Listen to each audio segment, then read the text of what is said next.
Perfect. So yeah, as Jane mentioned, going to talk a little bit about CPI, which is the Centre for Process Innovation, and how we work with startups to translate and scale innovation, and just the wider network that CPI is part of. So I guess I'll kick off with just a very quick intro to who we are. So in one sentence, we help companies to develop, prove, scale up, and commercialize new products and processes. And we do that by sitting at this interface between research and development and the commercial market. Sorry, just skipped ahead. So we sit at this interface in between those two. So yeah, R&D companies, we don't do any invention ourselves. We don't do any work where we develop our own IP or anything like that. And likewise, we don't do any commercial sales or contract manufacture or anything like that. It's literally in the middle of those two processes, helping companies to overcome their innovation barriers through a public-private partnership. So we're part of the Catapult network, which you might be familiar with. You might have engaged with a couple of the other Catapult centers, but just starting on the right-hand side of the slide there. So CPI is part of the high-value manufacturing Catapult specifically, and we are one of the 7 members that make this up. So there's a couple of other groups dotted around the UK that also make up the high-value manufacturing Catapult. High Value Manufacturing Catapult is one of 9 Catapult centers.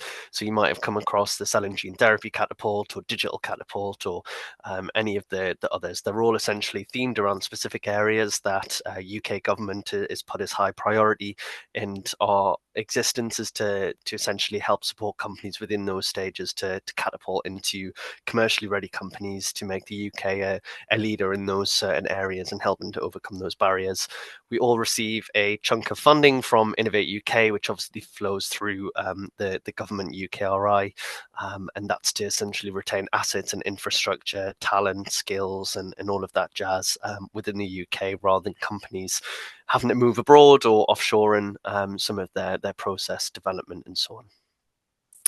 So the way that CPI works, and the kind of 3 core services that we offer. So starting on the left, and probably the most important is in the green here, is our industry expertise and assets. So we have just over £220 million worth of infrastructure.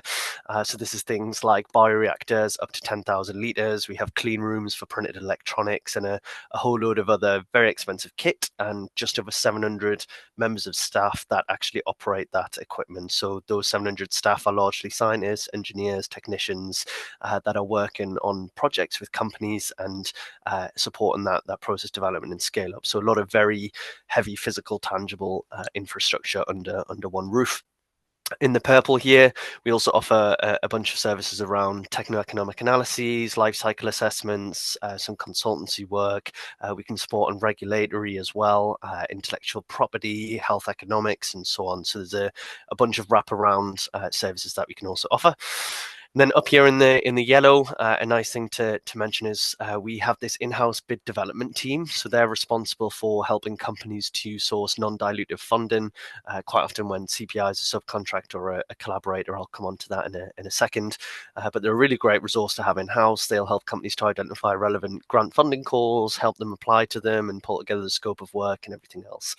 And then also just to mention that the part of the business that I work in, which is CPI Enterprises, and this is our direct venture capital investment arm. So we make early stage, pre-seed and seed investments off of CPI's balance sheet. And I'll also come on to that in a little bit as well. So we're largely based in the northeast of England. So most of our physical sites and all the infrastructure that I mentioned before, they're dotted around a couple of different locations. Our headquarters is in Wilton, which is up in Middlesbrough at the former Imperial Chemicals site.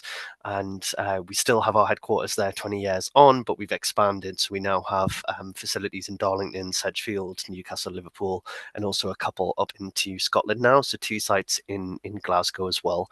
So although our infrastructure and our skills base is very much centered in the northeast and Scotland, we work with companies across the whole UK and even internationally as well.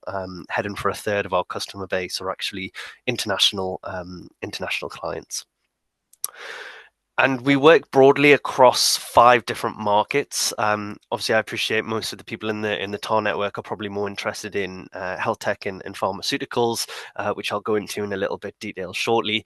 But just so that you're aware, we also work across the agri-food space, energy storage, and sustainable materials. And within each of those, we work with companies from this proof of concept to pilot production stages, so TRL 3 to 7 ish. And we can support companies along that whole way. So, as mentioned at the start, we don't do any of the sort of invention at TRL 1 and 2. And likewise, we don't do any of the large scale volume manufacture and market pieces at 8 and 9. It's very much helping companies get their product or process development in a place that's as cost effective, sustainable, or whatever other parameter it is that you want to measure. So helping get over all of these hurdles at the in between TRL levels. Like I said, I think medical devices and pharmaceuticals are probably going to be the focus that I'll chat about a little bit today, because I think that'll be what's most relevant to some of the members in the TAR network. So just to highlight our specific capabilities within medical device development, anything you see in the center in the dark blue is a core capability of CPI. So again, we don't do any of the technology creation or invention, and likewise, we don't do any of the volume manufacture at the end, but we will take companies right from that proof of concept, the initial design, right through prototyping. We can support on preclinical validation, and we have a HTA license for human tissue testing, and right up to pilot manufacturing, where we do the whole design for manufacture process and everything else. We can then support that knowledge transfer of that process you've developed with us into a contract manufacturing organization or back to the company itself if they're looking to just develop that in-house. And this covers the whole side of electronics, the actual hardware. Like I mentioned, we have the wet biology labs to do human tissue testing. We have electronics, the mechanical side of the devices. We also have some software development capabilities as well. So things like software-enabled hardware and interconnected devices are all within our sweet spot. So it's a whole breadth of different capabilities within medical device development itself. We have our own QMS system, so an ISO 13485 for design and development of medical devices as well. So companies that come and engage with us can just work under that QMS. And like I mentioned before, we can offer things like regulatory affairs advice, health economic advice on top as well. Same for the therapeutic side of things. So just to chat a little bit about our core capabilities. Again, we don't do any of that invention, discovery, or foundational research piece. We're more about the translational development side of things. So anything preclinical into clinical is where we work. So this bit in the middle in the dark blue, again, is our core capabilities. We work across a whole bunch of different types of therapeutics. So we can cover solid doses, we can cover nanomedicines, viral vectors, therapeutic proteins like monoclonals. We have microbiome and phage therapeutic capabilities now as well. And one of the big things that just launched about a year ago is our RNA capabilities. So we now have an RNA center of excellence. We're just had the launch of a new centre which will be up in Scotland called the Oligonucleotide Manufacturing Centre of Excellence as well. So there was the first spade in the ground a couple of weeks ago to start building that capability. And across all of those different drug types, we have a whole bunch of capabilities where we can support process optimization. We have bioreactors up to 200 litres for mammalian cells. For non-mammalian cells, we can go right up to 10,000 litres. We have a full analytical suite. We have formulation capabilities. We can support on the storage and monitoring of those drugs, and also the packaging and distribution. So again, it's a bit of a one-stop shop that we can take companies that are developing therapeutics across multiple different areas. Again, once it's at commercial drug manufacturing, we're not a CMO, so that's when we'd support the knowledge transfer of that process to a contract manufacturer who can obviously upscale that to commercial levels. And in terms of how a company can actually engage with CPI, there's 2 main routes. So on the left is just fee for service, which is obviously for companies that are in the financial means to do so. So maybe they've just received a grant, or maybe they've just closed a funding round, and they have some financial flexibility, and they know that they need to hit certain technical milestones. They can just come and engage with us and scope out a project. They're quite quick to turn around. There's a lot of flexibility in those types of projects. But again, it requires you to have that financial flexibility. So the other option that we do is also collaborative projects. So this is normally via a public funding mechanism. So things like Innovate UK, SBRI Healthcare, and IHR, and quite a few of the European grants as well that we're involved in. So EIC, Horizon, and so on. So we can act as a subcontractor or a collaborative partner on projects with startups. So they can essentially come to us, they can use our in-house bid development team. We'll help them to identify relevant funding calls. We'll help them pull together the scope of work, and we can even do some of the project management around the actual grant and almost submit that grant together as a consortia. We can also plug in our industry connections. So we quite often do collaborative R&D projects when it's CPI, a startup, and a big industry player across the different areas. So quite often they can have even 5 or 6 partners as part of a collaborative project. So that's a really nice way for earlier stage companies that maybe don't have the financial means to engage with us commercially, that they can just engage with us on a collaborative R&D project and still access our capabilities and our infrastructure and in our expertise at CPI on a mostly public funded basis. There might be some elements of match funding as part of that grant, but the vast majority of it would be funded access. So it's quite a nice quite a nice way as well for earlier stage companies to tap into CPI. Just to briefly talk about CPI Enterprises, which, as I said, is the part of the business that I work in. So we are a separate limited company to CPI, but wholly owned subsidiary in that we invest off of the balance sheet of CPI itself. So we can invest in any of the same 5 verticals that CPI operates in. So that's agri-food, energy materials, health tech, and pharma. As we invest from the balance sheet, there needs to be a level of strategic and technical alignment with CPI itself. So any of the companies that we invest in, they need to be able to benefit from the capabilities on offer at CPI. So we basically need to be able to come in and help de-risk their scale up. We need to be able to support them on actually their commercialization journey and actually getting to market. And that's a real sort of value add for us, is that we can offer that private cash injection like any other investor would, but then they get all of that wraparound support from our expertise, and they can access our infrastructure. So removing some of that capex rather than them buying all the equipment themselves. So it's a nice sort of relationship that we have with CPI itself. We have 12 in the portfolio to date, and they reflect all the different verticals that CPI works across. So we have a class 3 implantable medical device that goes in the brain, but then we have engineered enzymes for textile degradation. We have scaffolds for cultured meat and a whole bunch of other things. We maintain an active network of just over 300 funds that also invest in the same areas that we do across those 5 verticals. And that's for a couple of different reasons. The main one is that we're quite a small investor, so we only do about 3 investments a year. So we say a lot more no's than we do yeses, as most investors tend to. So we keep that network, our investor network, quite up to date, so that we can essentially be sharing deals amongst other investors that might be of interest, especially if CPI is able to work with that company, because at the end of the day, if that company receives funding, then they can come and work with us at CPI. So it's a little bit circular in that sense. And because we're partly public funded through Innovate UK, we have this remit to just help UK companies get funded full stop, regardless of whether CPI Enterprises is investing or not. So quite often, even if we said no to a company ourselves, we'll almost take them under our wing in the CPI Enterprises team, and we'll facilitate introductions to a bunch of other investors to help them get that funding that they need. And then the last thing to mention is this new scheme called the Cross Catapult Fund. Which is through Innovate UK, and it's a convertible loan note scheme of up to $500,000, which can be deployed directly into startups. It's ideal for startups that haven't received institutional funding to date. Innovate's definition of institutional is quite loose in that they see that as more on the corporate side of things. So if they've received some angel or early stage VC funding, then they'd still be eligible for that. We've just finished the pilot of that scheme this past year, and we got an investment through Medicines Discovery Catapult, got an investment through, and Digital Catapult got one through. So they were the first 3 investments.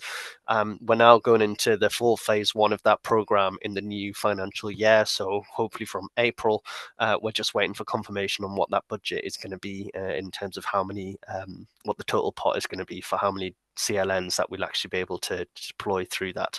But essentially, any of the catapults or their associated centers are able to nominate companies into that process.